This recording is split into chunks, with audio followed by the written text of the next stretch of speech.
quand Dieu va visiter Gédéon, on nous dit que Gédéon était dans une condition d'incapacité et d'infériorité. La condition dans laquelle il était ne lui permettait pas de se mouvoir et d'influencer. Alors que Dieu avait pour lui des projets, alors que Dieu avait pour lui un avenir, mais fort malheureusement, la condition dans laquelle il était une condition d'esclavage et d'incapacité. Alors quand Dieu va le visiter, il va faire en sorte que tout ce qui lui revient de droit lui soit, n'est-ce pas, manifeste. Selon Juge chapitre 6 au verset 12. L'ange de l'Éternel lui apparut et lui dit, l'Éternel est avec toi, vaillant héros. Il dit, l'Éternel est avec toi, vaillant héros. Et avant que Dieu ne le visite par cet ange, il n'était pas un héros vaillant.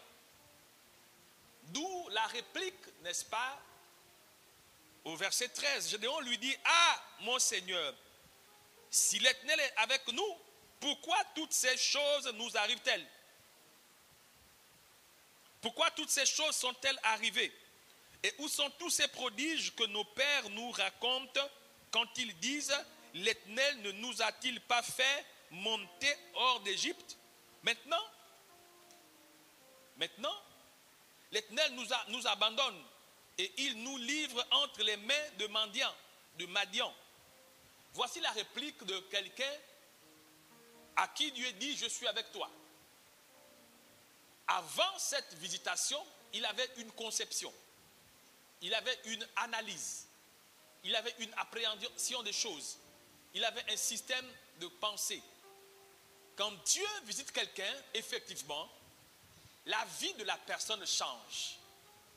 La personne change. Et quand vous lisez la suite, il va recevoir des instructions qui vont amener véritablement un changement particulier dans sa vie. Dieu nous visite au travers de plusieurs circonstances. Et ce soir, on va voir que quand Dieu va visiter son peuple, il y aura des choses qui vont se manifester.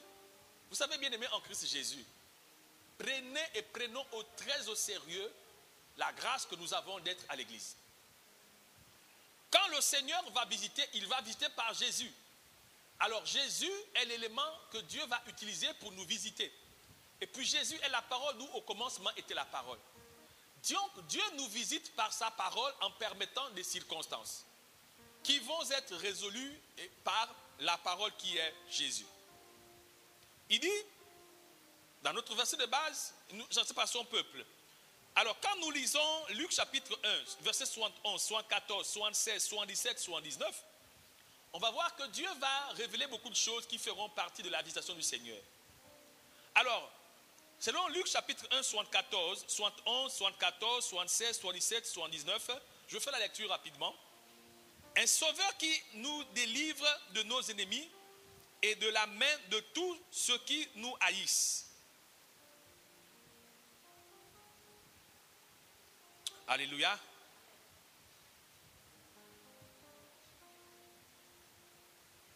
Que je regarde d'abord dans ma version, 8 secondes. Alors, on va prendre verset par verset. Luc chapitre 1. Allons-y. Verset 71. Un sauveur qui nous délivre de nos ennemis et de la main de tous ceux qui nous haïssent. Verset 74. De nous permettre, après que nous serions délivrés de la main de nos ennemis, de le servir sans crainte. Verset 75. En marchant devant lui dans la sainteté et dans la justice tous les jours de notre vie. Verset 76. Et toi, petit enfant, tu seras appelé prophète du Très-Haut, car tu marcheras devant la face du Seigneur pour préparer ses voies. Verset 77. Afin de donner à son peuple la connaissance du salut par le pardon de ses péchés. Alors, de ces versets, j'ai tiré par la direction du Saint-Esprit un ensemble d'éléments. Alors, visiter et racheter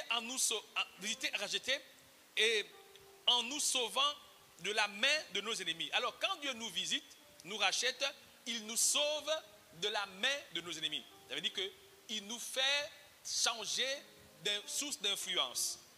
Quand Dieu nous visite et nous rachète de la main de nos ennemis, il fait cela pour nous, pour que nous puissions le servir. Quand Dieu te visite pour te faire changer de maître.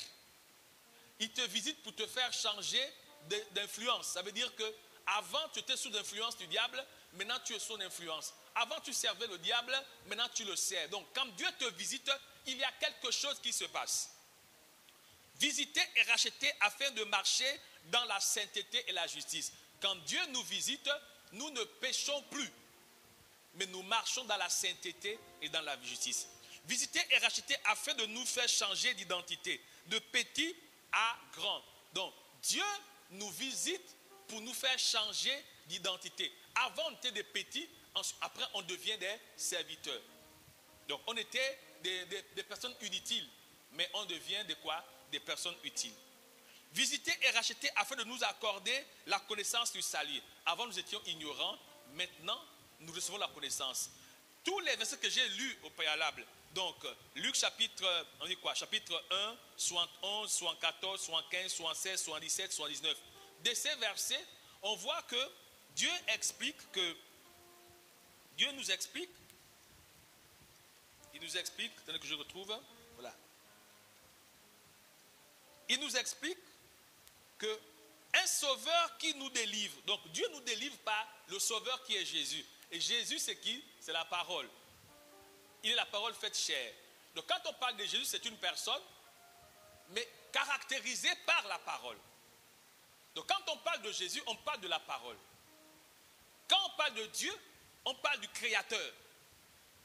Quand on parle du Saint-Esprit, on parle de l'Esprit de Dieu qui est celui qui est sur la terre, qui représente la Trinité.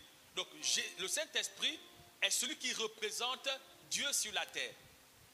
Quand on parle de Dieu, on parle du Créateur et de celui qui exauce. Quand on parle de Jésus, on parle du Sauveur et on parle de la parole. Quand on parle de Saint-Esprit, on parle de la puissance de Dieu, on parle de celui qui représente Dieu sur la terre. Donc, il faut souvent comprendre. Il est Dieu, l'Esprit de Dieu, qui opère sur la terre. Alléluia. Est-ce qu'on est là? Donc, pour l'enseignement, il faut avoir l'esprit disposé. Donc, si tu penses à tes problèmes, là, tu ne vas rien comprendre. Dis voisin, laisse tes problèmes passer. Dis voisin, oublie tes problèmes. Voilà. Donc, alors, on est en train de voir maintenant, on tire de ces versets les éléments fondamentaux qui nous permettent de comprendre. On a dit, visiter et sauver en nous sauvant de la main de Dieu. Donc, quand Dieu nous visite, il nous rachète, il nous sauve, n'est-ce pas? Il nous délivre de la main de nos ennemis. Donc, quand Dieu te visite, tu ne peux plus être sous le contrôle de Satan. 1. 2. Quand Dieu te visite, tu deviens son serviteur. Quand Dieu te visite, il te rachète. Tu ne sers plus Satan, tu le sers maintenant lui. 3. Quand Dieu te visite, tu marches dorénavant dans la sainteté. Il te rachète de la vie du péché. C'est-à-dire qu'avant tu marches dans le péché, maintenant tu marches dans la sainteté. Ça c'est l'œuvre de la visitation et du rachat des dieux. Quand Dieu te visite, il te fait changer d'identité. De petit à prophète, donc de petit à serviteur d'exception. De rien à quelque chose si tu veux. Quand Dieu te visite, il t'accorde la révélation et la connaissance. Tu n'es plus un ignorant. Il te donne la connaissance parce que tu marches maintenant avec son esprit. Donc quand Dieu te visite, il t'accorde, n'est-ce pas, l'éclairage.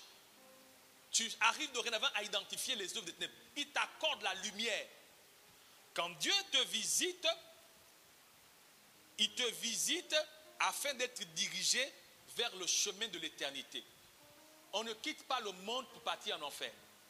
On quitte le monde pour aller au ciel. Donc nous qui sommes ici à l'église ce soir, nous sommes à l'église parce qu'effectivement, nous sommes là pour être préparés afin d'aller au ciel. C'est pourquoi nous sommes là. Et le passage par le ciel nous permet de jouir des privilèges que Dieu a offerts à nos vies. Amen. C'est pourquoi, quand Dieu te visite, ta vie doit inéluctablement changer. Quand quelqu'un a été visité, cela